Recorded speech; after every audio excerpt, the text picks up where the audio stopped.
Bom, pessoal, esse bimestre nós vamos estar falando ainda sobre a pós-modernidade, mas a gente vai se atentar a algumas coisas que a gente não falou no bimestre passado, algo mais específico, e a gente vai começar falando sobre a tentação. Então, os jovens, né, de 18 anos para cima, eles estudaram junto com o Bruno essa temática, e esse bimestre eles vão estar estudando aquilo que a gente estudou, né, e a gente vai estar estudando aquilo que eles estudaram. Então, a gente está fazendo essa troca para que todos possam aprender um pouquinho mais como é que a gente pode ser luz, né, e vencer esse mundo tão tenebroso que a gente vive. Né? Então, a temática de hoje, para a gente introduzir, vai ser sobre o que é a tentação. O que, que a gente precisa saber sobre a tentação? Bom? Então, sejam bem-vindos, sejam aí com a Bíblia pertinho de vocês. Não vai ser uma aula longa, porque a gente vai estar introduzindo apenas o tema, bom? Vamos lá. Então, o que a gente precisa aprender sobre tentação? Primeiro, eu queria começar com algumas perguntas. Vocês acham que é possível a gente ser tentado e não saber? Quem pode falar alguma coisa?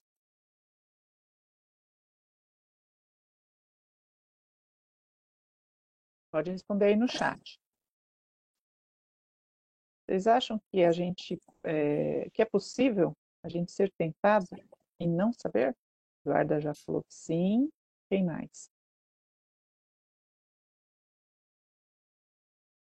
Mais alguém aí tem uma resposta? Eu acho que sim, André, legal. É verdade, né? A gente pode ser tentado e a gente não saber que está sendo tentado, porque a tentação ela é muito sutil. A gente vai aprender um pouquinho como identificar uma tentação.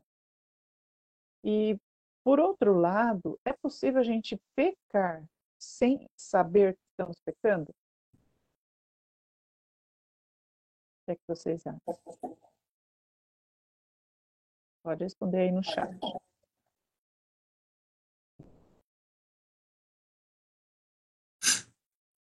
Vocês acham que é possível a gente pecar sem saber que está pecando?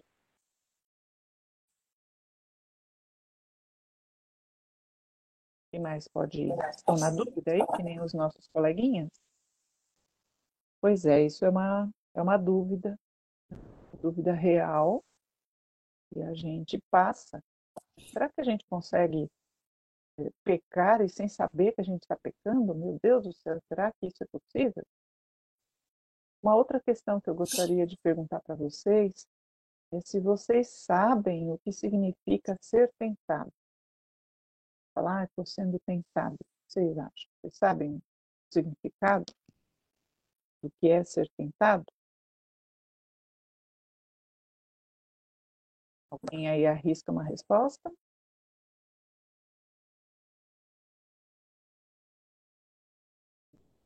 Tem que ser sincero, isso aí, André. É difícil, né, a gente fazer essa distinção do que é tentação, do que é provação. Como é que eu sei que eu sou tentado? Né? Se aquela dificuldade que eu estou passando é uma tentação. Então, isso é real. E para qualquer pessoa. Para qualquer pessoa. Mas a Bíblia, ela nos dá algumas dicas, né, de como a gente identificar isso.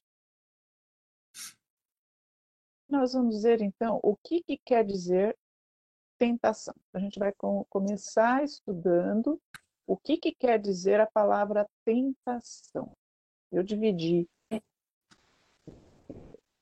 a palavra, né, de uma forma errada, porque essa é uma palavra proparoxítona, né, ela é dividida em três, tentação, mas eu peguei ela do latim, temptation, né, ou tente, ação.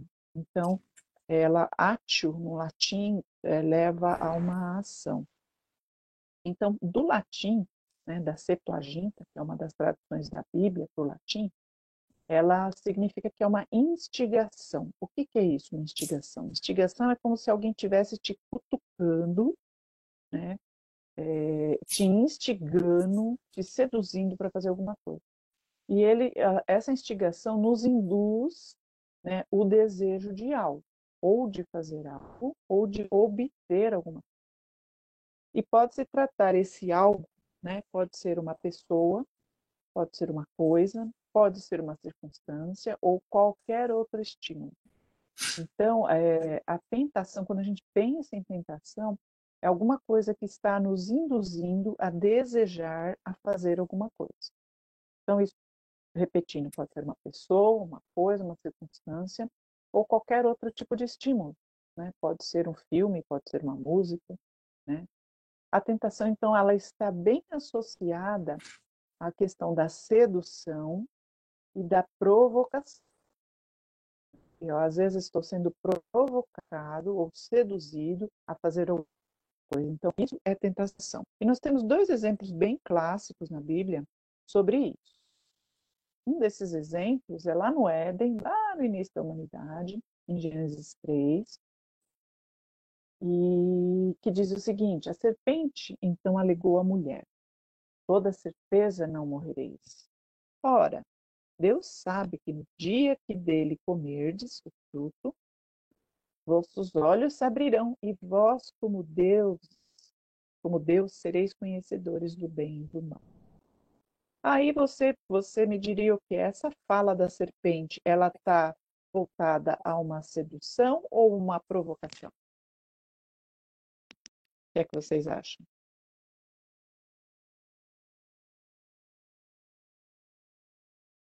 Podem responder aí no chat para a gente. Essa fala, ora, Deus sabe que no dia que dele comer, os vossos olhos se abrirão e vós, como Deus, sereis conhecedores do bem e do mal. Vou dar uma entonação na voz. Acho que isso está associado a uma sedução ou uma provocação? Eduarda falou que é uma provocação. Eu acho Quem que é uma mais? provocação também. Uma provocação. Mas não deixa de ser uma sedução também. Porque ele termina a frase dizendo assim: como Deus sereis conhecedores do bem e do mal. Olha que coisa legal. A serpente estava oferecendo. E é tanto uma sedução quanto uma provocação. E tem a ver muito com o marketing. O marketing, de qualquer forma, a propaganda, né? Ela tem esse objetivo, né? De criar em você um desejo, trazendo uma provocação, mas ao mesmo tempo seduzindo, para que você compre algo, para que você tenha algo, para que você seja algo. Então, a tentação está bem associada, a gente vai ter uma aula falando só sobre isso, de como é que a gente, de certa forma, é provocado, não a provocação que leva à briga, nada disso, mas a provocação de fazer um teste com a gente mesmo, de como isso me seduz muitas vezes, e neste mundo pós-moderno que a gente vive. E um outro exemplo bem clássico, que vai falar um pouquinho sobre essa sedução e provocação, é a própria tentação do Senhor. Né?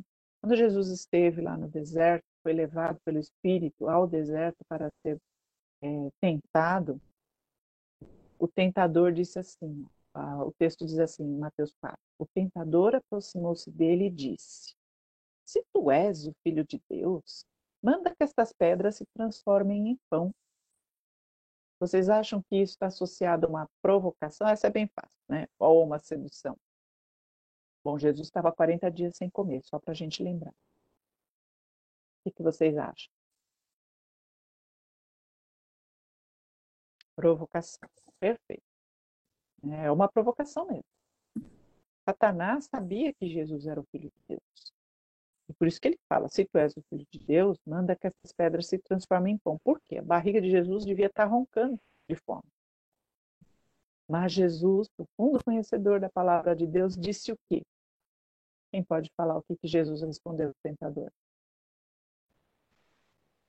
Tia, o Jesus do deserto é Mateus ali, Mateus 4:3. Mateus Isso aí. 4:3. Tá, obrigada.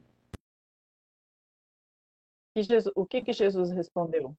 quando Satanás falou para ele: se tu és filho de Deus, manda que essas pedras se transformem em pão. Quem pode falar? Qual foi a resposta? Vai lá, Jonathan. Jesus respondeu, né? Nem só de pão viverá o homem, mas de toda palavra que sai da boca de Deus.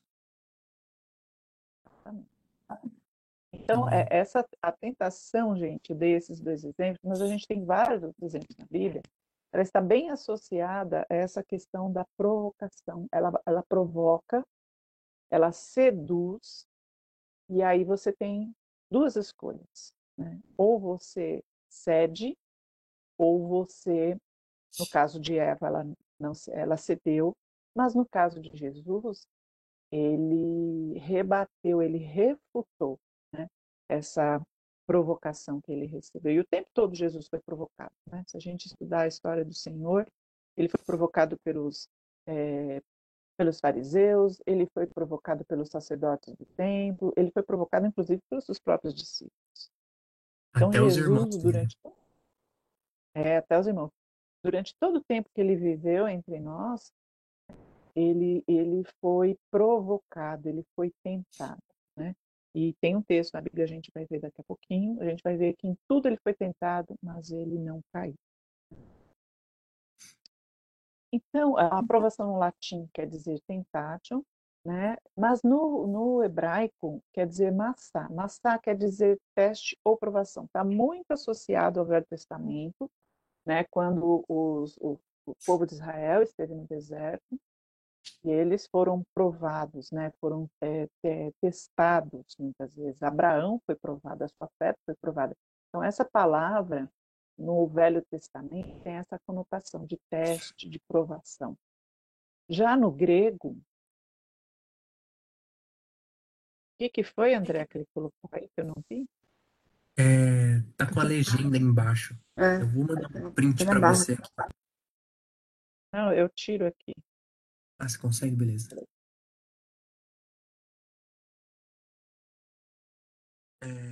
Saiu? Para tirar, Já tirei. Vê se saiu. saiu. Saiu o seu. Beleza. É porque a minha tela é uma coisa e a de vocês às vezes é outra, né? Não sei perceber. Então, como eu estava dizendo, a palavra no Velho Testamento, massacre, quer dizer tentação, ela está associada a um teste, a uma provação. Né? No grego, né, o Novo Testamento em grego, tem duas. A palavra tentação aparece na tradução em português para nós, mas tem dois significados, né, que estão interligados. Peiramos quer dizer teste, né, prova, e aparece 20 vezes na Bíblia. Né? Ele pode ser um teste para a nossa resistência, para recebermos uma aprovação. E Deus, né, pode nos provar, mas nunca nos tentar para o mal. E aí a gente tem o texto de Marcos 6,9, que diz que é a oração de Jesus, né, não nos deixe cair em tentação, mas livra-nos do mal. Então, essa tentação, essa palavra, né, tentação, é peiramos, quer dizer um teste. Não nos deixe cair no teste, nós vamos ser provados. É o tempo todo, assim como Jesus, nós estamos o tempo todo. Mas Jesus, Deus não nos prova para o mal. Então a tentação tem um propósito, muitas vezes. É a aprovação, a tentação como uma aprovação. Ela vai ter um propósito. E aí Jesus ora por nós, para que a gente não caia em tentação e nos livre do mal. Olha como Jesus estava preocupado com a gente. Né? E tem um outro significado, que é o peirazó, que também tem essa conotação de teste, né, de submeter-se à prova, e aparece 30 vezes na. E aí a gente tem a frase, puxa vida, Jesus, lá em Mateus 4, a gente falou um pouquinho agora sobre isso, né? Ele foi conduzido pelo Espírito ao deserto para ser tentado pelo diabo. Então, para ser submetido a uma prova, para ser testado. Então, essa palavra, nesse sentido, quer dizer também teste e submeter-se à prova. No dicionário teológico, a tentação ela tem um significado, e às vezes a gente pensa sempre na tentação voltada como uma coisa para o mal, né? Mas não, o estímulo pode nos levar à prática do pecado e a tentação em si, ela não é pecado. Então, isso é uma coisa bem que a gente precisa ter bem na mente. A tentação em si, a provação em si, ela não é o pecado. Mas, se você atender às reivindicações, né, a sedução, a provocação, então ela vai se caracterizar a transgressão da lei de Deus, que nos vai levar ao pecado. Tá? A tentação em si é uma prova, é um teste, é uma provação, e muitas vezes Deus permite que a gente passe por esse tipo de teste, né, de provação, assim como permitiu que o Senhor Jesus passasse por elas. Bom, ficou claro então? E a tentação em si, ela não se constitui em pecado efetivamente, tá bom? Então a gente viu alguns textos que mostram que a tentação é uma provação, é uma espécie de teste, e aí a gente tem o desenho, né, de uma pessoa, né, ouvindo dois anjinhos, a gente já ouviu muito isso, né? Tem um desenho do pica-pau, que o pica-pau, né, aquele desenho que passa na Já televisão, vi ele, bastante. ele é uma hora ele está Nojento também, tem ouvindo bastante. o bem, outra hora ele está ouvindo o mal, né? Na luz, é mais ou menos isso. Então, o pecado, o que é o pecado? O pecado é o ato imoral consumado. Então, a gente é seduzido, a gente cede a essa tentação e aí a gente pratica um ato. Então, o pecado é a ação da tentação. E aí a gente tem dois textos que eu gostaria que vocês abrissem. Uma em Tiago 1, 2, e o outro é em Tiago também, capítulo 1. Tiago está depois de Hebreus, de 12 a 15. Quem pode ler? Tiago 1, 2.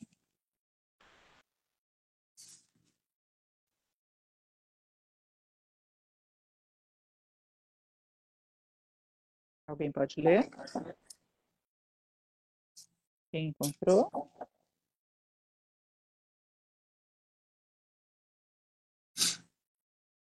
2? Tiago Sim. 1, versículo 2. Ah, posso ler então. Vai lá, querido. Meus irmãos, considerem motivo de grande alegria o fato de passarem por diversas provações. Isso. E agora, 12 a 15. Posso ler? Pode ler, André. É Tiago 1. Isso. 12 a 15. São quatro versículos. Tá bom. Feliz é aquele, feliz é aquele que nas aflições continua fiel, porque depois de ser aprovado dessas aflições, receberá como prêmio a vida que Deus promete aos que o amam. Quando alguém for tentado, não diga, essa tentação vem de Deus, pois Deus não pode ser tentado pelo mal, e ele mesmo não tenta ninguém. Mas as pessoas são tentadas quando são atraídas e enganadas pelos seus próprios maus desejos. Então, esses desejos fazem com que o pecado nasça. E o pecado, quando já está maduro, produz a morte. Também. Então, como a gente viu ainda há pouco, né, a tentação em si, ela não é o pecado. O pecado, por sua vez, então, é esse ato imoral consumado. Você sentiu uma vontade, um desejo de fazer alguma coisa errada, isso é bem claro, né? Então, até aí, isso é uma provação. Mas você resolveu fazer. Mesmo às vezes o Espírito Santo falando para a gente não fazer, a gente vai lá e faz. Então, isso é pecado. Tá? E a própria vida de Jesus demonstra com clareza que existe essa distinção entre o pecado e a tentação. Tá? Então, quem pode abrir lá em Hebreus é um livro antes de Tiago. Já estão com a Bíblia aberta aí. 4, versículo 15.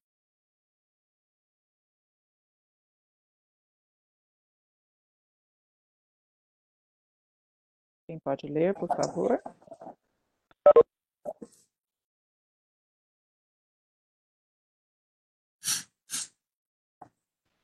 Posso ler? Sim.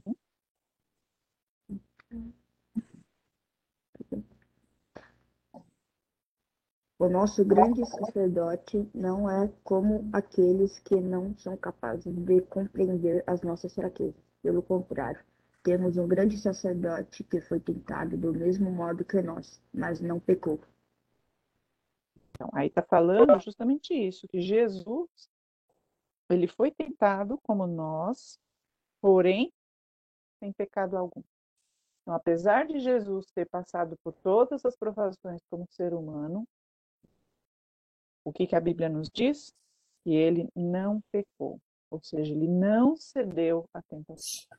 Tá? Então, nosso exemplo maior de vida, né, como mestre, é Jesus. E se ele passou por todas as tentações, e aqui está dizendo que ele passou por todas as formas de tentação, ele, sendo Deus, imagina, ele se humilhou, mas ele não cedeu ao pecado. Tá bom?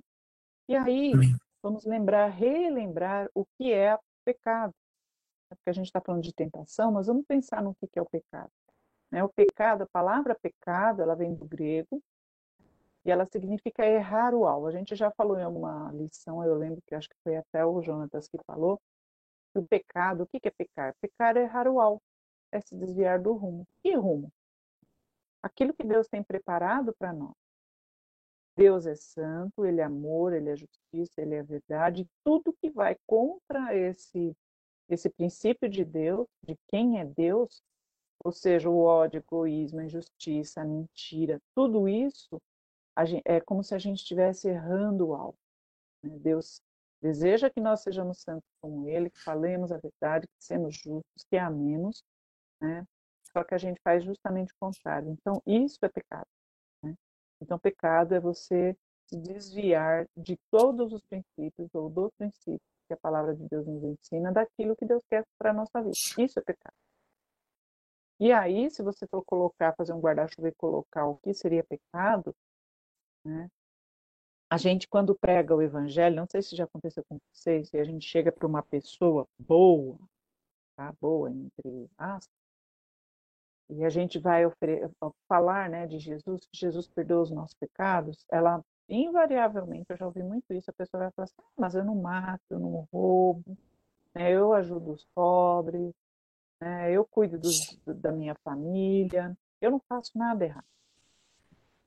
E aí a gente pensa assim, puxa vida, essa pessoa é uma pessoa boa, mas a Bíblia diz que não há um justo sequer, que todos, Romanos fala assim, que nós todos pecamos, né? Estamos destituídos da glória de Deus.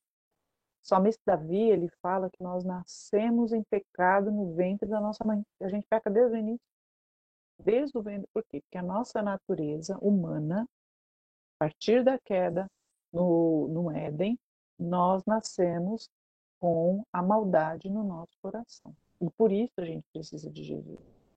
Quem não tem Jesus, peca. Quem tem Jesus, também peca. Só que aí, o que acontece? Nós que temos o Senhor, e quando a gente erra o alvo e peca, o próprio Senhor disse, nós temos um Espírito Santo para nos convencer de que nós precisamos errar. E aí nós confessamos e o Senhor nos perdoa. Então, pecado é isso. Né? A tentação nos leva ao pecado. Tá? E aonde é a origem da tentação? Primeiro, a tentação, a gente já leu no texto aqui, ela não vem de Deus. Né? A origem da tentação é no ser humano. E aí a gente leu em Tiago, não sei quem foi que leu, acho que foi Eduardo que leu? Quem foi que leu, Tiago? Tiago 1,13, 15. foi tu e depois foi o André.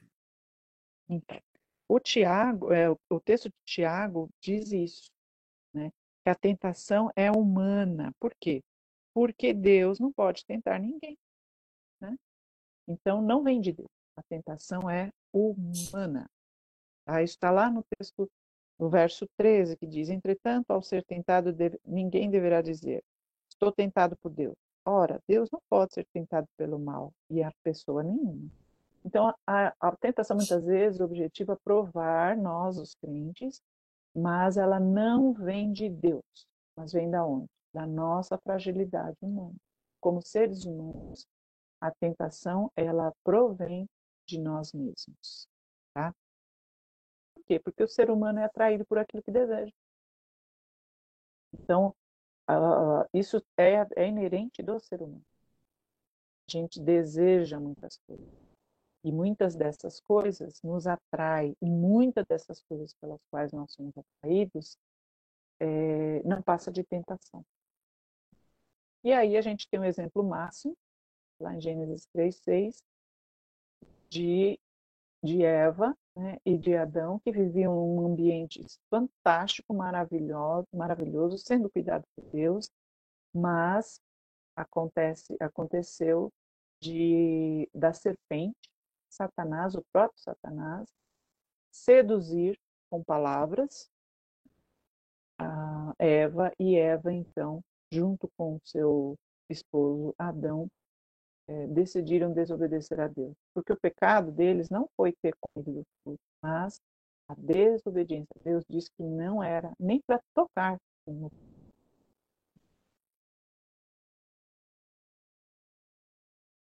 Então, o pecado é um processo que começa com a tentação, ou a sedução, ou a provocação. É isso que quer dizer o pecado. Então, é um processo. E o pecado é a consumação da tentação. Então, assim, antes de ser efetivamente consumada a transgressão, ela passa por esse processo. Ela nasce no coração humano, e Tiago vai falar sobre isso, da cobiça dos olhos, né, da consciência da carne, né, do desejo que está lá dentro do nosso coração. Então, a origem da tentação sempre vai estar nos desejos humanos, naquilo que nós queremos. Porque jamais o Altíssimo, o Senhor, e a gente acabou de ler aí, Deus não tenta ninguém. Então, quando vem uma tentação na vida da gente, pode ser da mais simples, da mais cabeluda, vamos dizer assim. Essa tentação nasce a partir de um desejo meu, de querer ser alguém, de querer ter alguém, de querer ter algo. Então, isso é a tentação. Então, a gente viu que a tentação nasce no coração humano. Mas a tentação também, ela é uma atração pela própria consciência. É uma palavra difícil essa, mas ela quer dizer desejo, vício, malignidade. Tá? Desejo Isso que quer dizer essa desenfreado. palavra. Desejo desenfreado, exatamente. E esse texto que a gente leu de Tiago, lá no versículo 14, fala isso. Né? Cada um, porém, é tentado pelo próprio mau desejo, né? Sendo sobre isso iludido e arrastado. Então, você tem um desejo, você se ilude e você é arrastado. Né? Porque a tentação, ela exterioriza aquilo que a gente é internamente. O vício, os desejos, a malignidade que existe na natureza humana. Por isso que E nós precisamos nascer de novo. uma coisa que é bem forte, que vocês podem perceber, é que ele fala bem as palavras. Você é iludido pelo pecado, pela sua tentação, né, no caso. E é uma verdade, porque quando a gente vai pecar, a gente realmente está sendo iludido. A gente não está tendo aquilo que a gente gostaria de ter.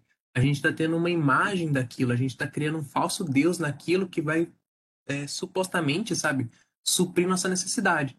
E no final das contas, aquilo lá não vai suprir nossas necessidades, sabe?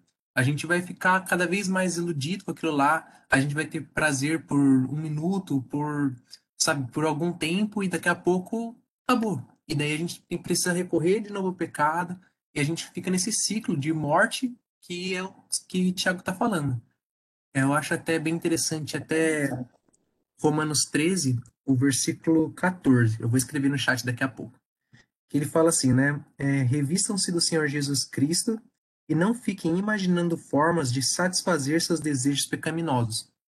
Isso aí quer dizer que também que Deus ele sabe do que a gente precisa.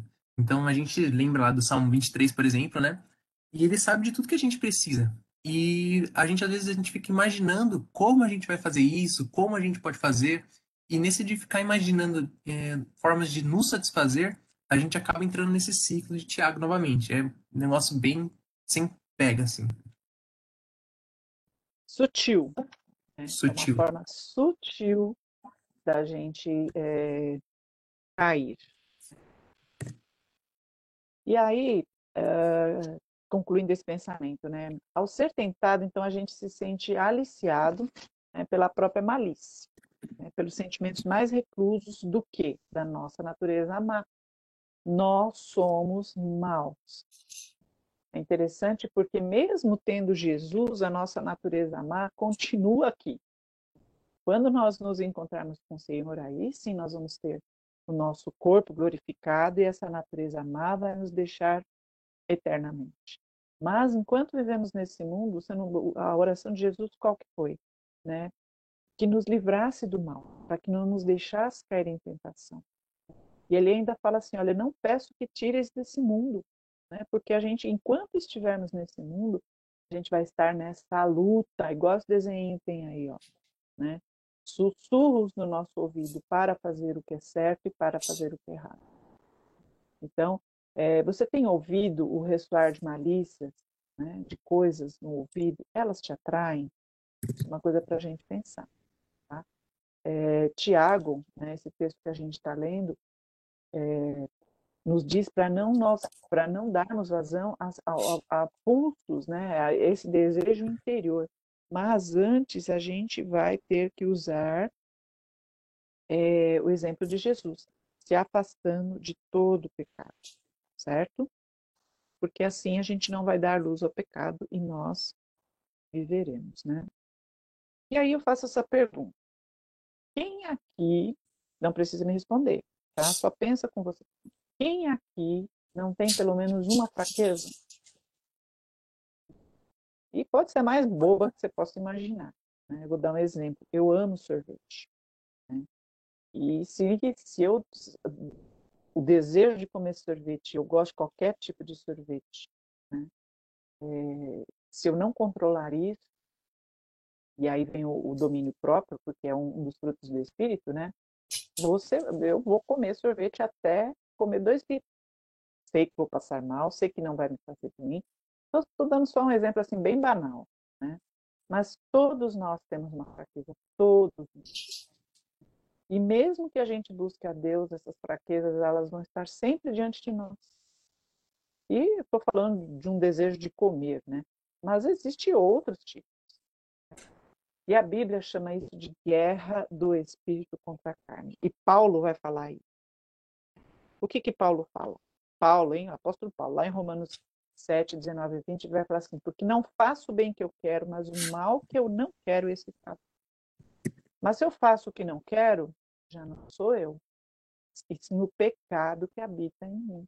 Então, essa guerra, né, entre aquilo que o meu corpo quer fazer, aquilo que a minha mente quer fazer, mas o espírito me diz não faça, essa batalha é uma batalha que a gente vive diariamente.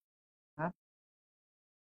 E aí, lá em Gálatas, Paulo também falando sobre esse assunto, ele fala que a carne milita é guerrear contra o espírito contra a carne, porque eles são opostos, né? O espírito de Deus que é uma coisa e a minha natureza pecaminosa, caída de Adão, né?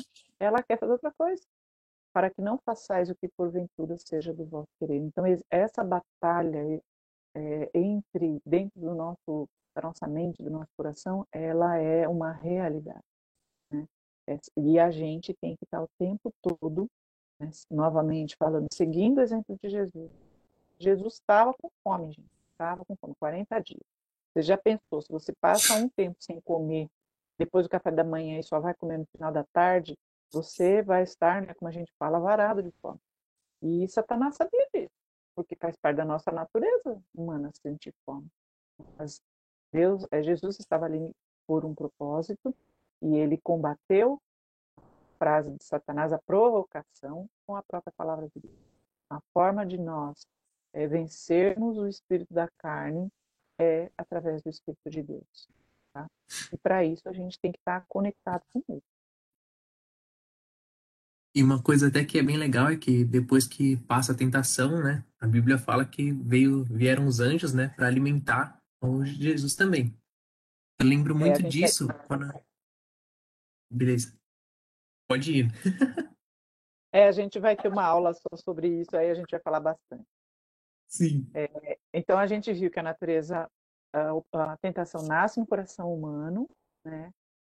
Nos engana e os nossos próprios desejos é que nos fazem cair muitas vezes, mas a gente não pode esquecer de que Satanás é o principal instigador da tentação. Ele é aquele desenho que fica ali no nosso ouvido, né, nos instigando a fazer. Faz, você é bobo, todo mundo faz, você não vai fazer? Todo mundo peca, você não vai pecar também? Todo mundo mente, você não vai mentir também? Todo mundo cola na prova, você também não vai colar? Né? Então, ele vai sugestionar na nossa mente, não vai dar tempo da gente falar aqui, mas quando Paulo ensina o povo de Éfeso a se revestir de toda a armadura de Deus, ele fala para pôr o capacete da salvação. O capacete era justamente para tampar os ouvidos e impedir que a sutileza de Satanás chegasse aos ouvidos. Porque Satanás trabalha no âmbito da nossa mente. É lá que é o campo de atuação de Satanás, na nossa mente. E aí tem esses textos que a gente está vendo, tá bom? De Gênesis 3, que vai falar sobre a tentação de Eva e a queda do homem. 1 Coríntios, como a gente já leu Gênesis, eu vou abrir aqui rapidinho. Se você puder abrir, Jonatas, em Tessalonicenses, Abre sim. a gente ir um pouquinho mais adiante. Então, 1 Coríntios 7, quem tiver a sua Bíblia aí, abre e acompanhe comigo. Tá dizendo, eu vou ler só a parte C do texto, tá? Diz assim, porque ele tá falando sobre a vida conjugal nesse capítulo, né? Ele vai falar assim, olha, para que Satanás não vos tente por causa da vossa falta de controle. Então, Satanás tenta, né? Ele vai atuar, como eu disse, no âmbito da nossa mente, por causa da nossa falta de controle. Então, a pessoa que é descontrolada, os compulsivos, né, estão caindo em tentação o tempo inteiro. O tempo inteiro. Por quê? Porque não tem o fruto do Espírito chamado domínio próprio. Então, fala demais, às vezes, diz o que não deve, cede, acaba cedendo à tentação. Né? 1 Tessalonicenses, vamos ver o que diz lá, 3:5. Bom, ele fala Te assim: leia. Assim, quando eu não pude mais suportar, enviei Timóteo para saber se continuavam firmes na fé. Tinha receio de que o tentador os tivesse vencido e todo o nosso trabalho houvesse sido inútil. Na minha tradução fala assim, temendo que o tentador vos tivesse seduzido, tornando inútil todo o nosso empenho. Então, Paulo estava escrevendo para um grupo de cristãos em Tessalonicense, ele está dizendo assim, olha, que ele mandou Timóteo lá para fortalecer a fé daquele povo, porque estava temendo que o tentador, Satanás, tivesse seduzido, né, os irmãos ali, e tudo aquilo que eles aprenderam tivesse perdido o efeito. Né? Então, Satanás é o principal instigador da tentação. E a gente volta lá em Gênesis, né? Quem seduziu o primeiro casal foi Satanás.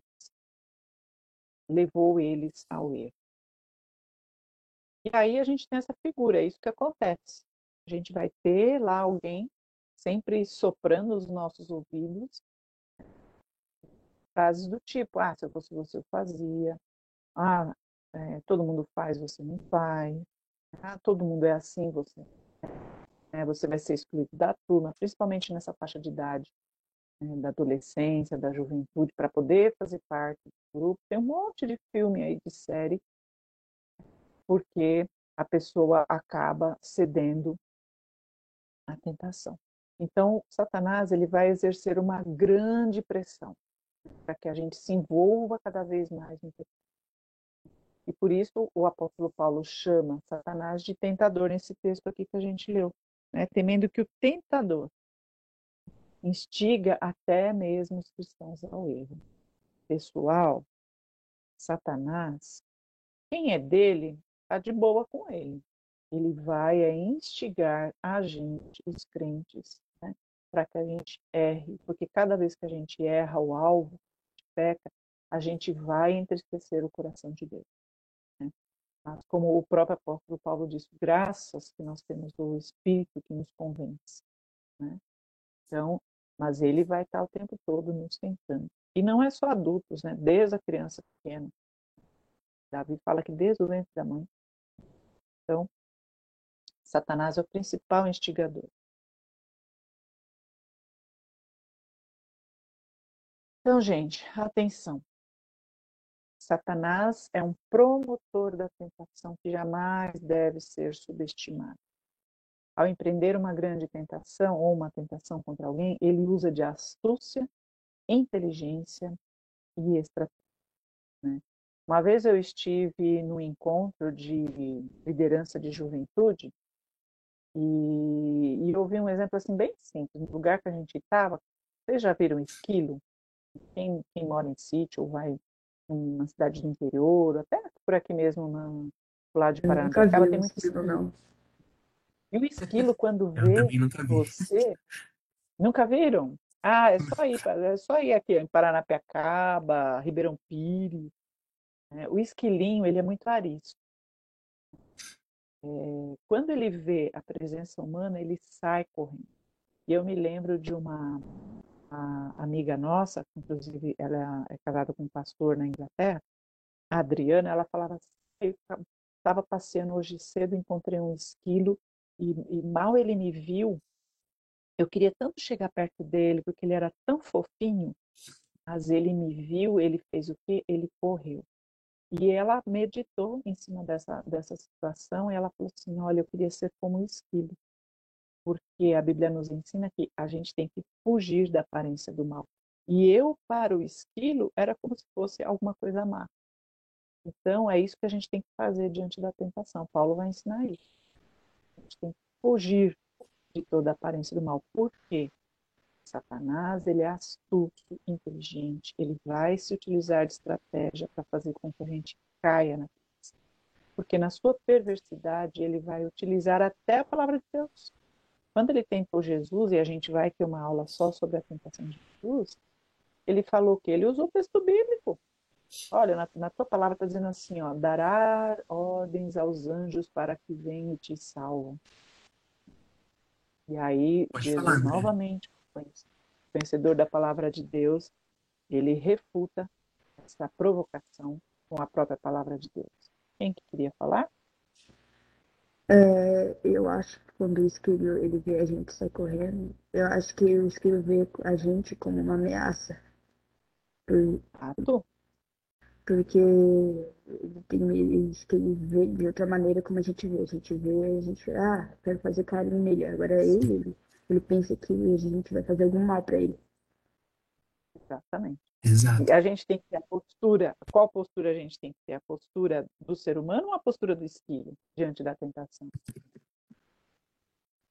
Filho do esquilo, porque ele sai correndo do mal. Tem que fugir de toda aparência do mal. E o mal, ele é astuto. A gente fala que o diabo não é esse cara aí que a gente vê pintado, né? Como um dois chifres, né? Feio como um Hellboy. Não é. Porque ele usa de astúcia, né? Ele tem uma estratégia para que faça com que o homem caia. Tá? Por quê? Porque ele é perverso. Ele é o pai da mentira. Ele levou um terço dos anjos do céu a pecar. Vocês sabiam disso? Um terço dos anjos do céu foram expulsos do céu por causa de Satanás. Porque ele queria estar no lugar de Deus.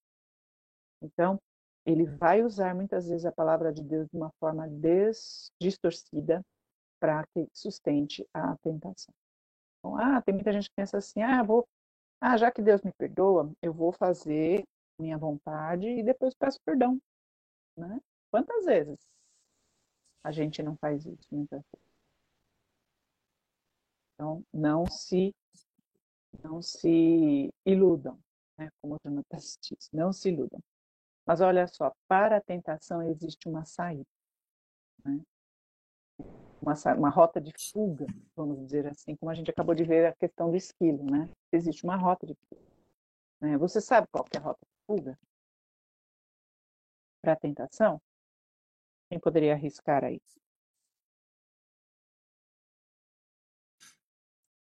A gente já ouviu alguns exemplos.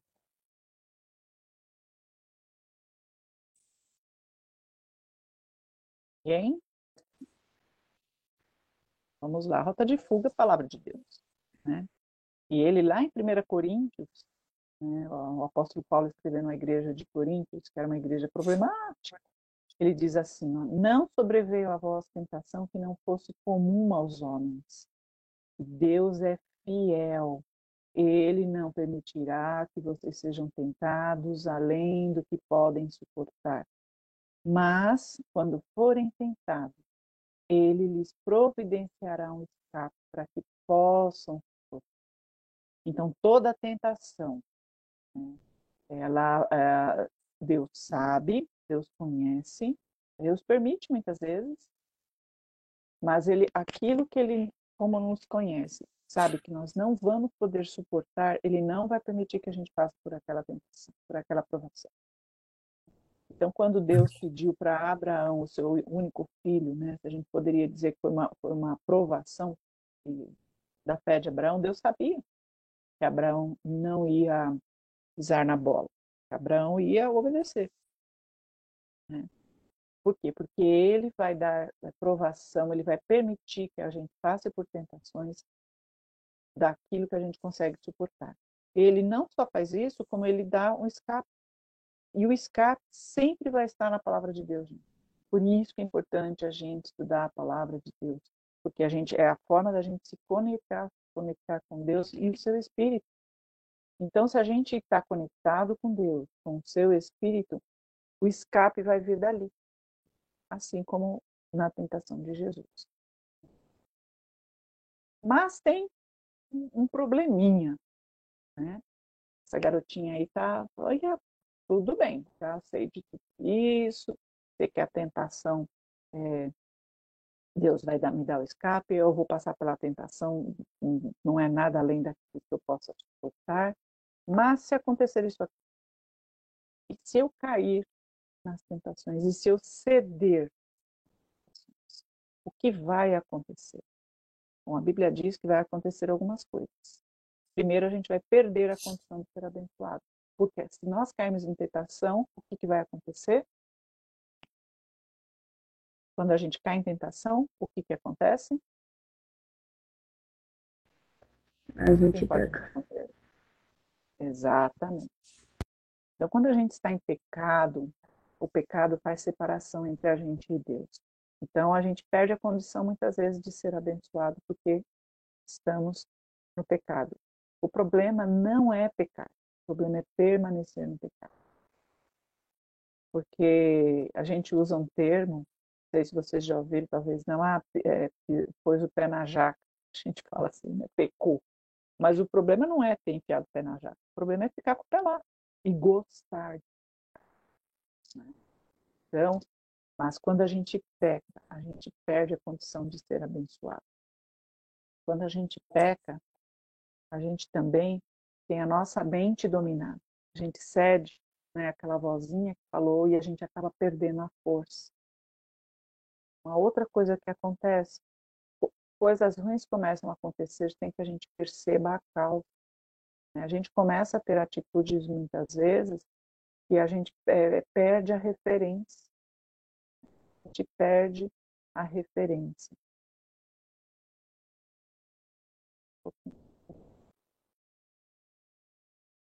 Uma outra coisa que acontece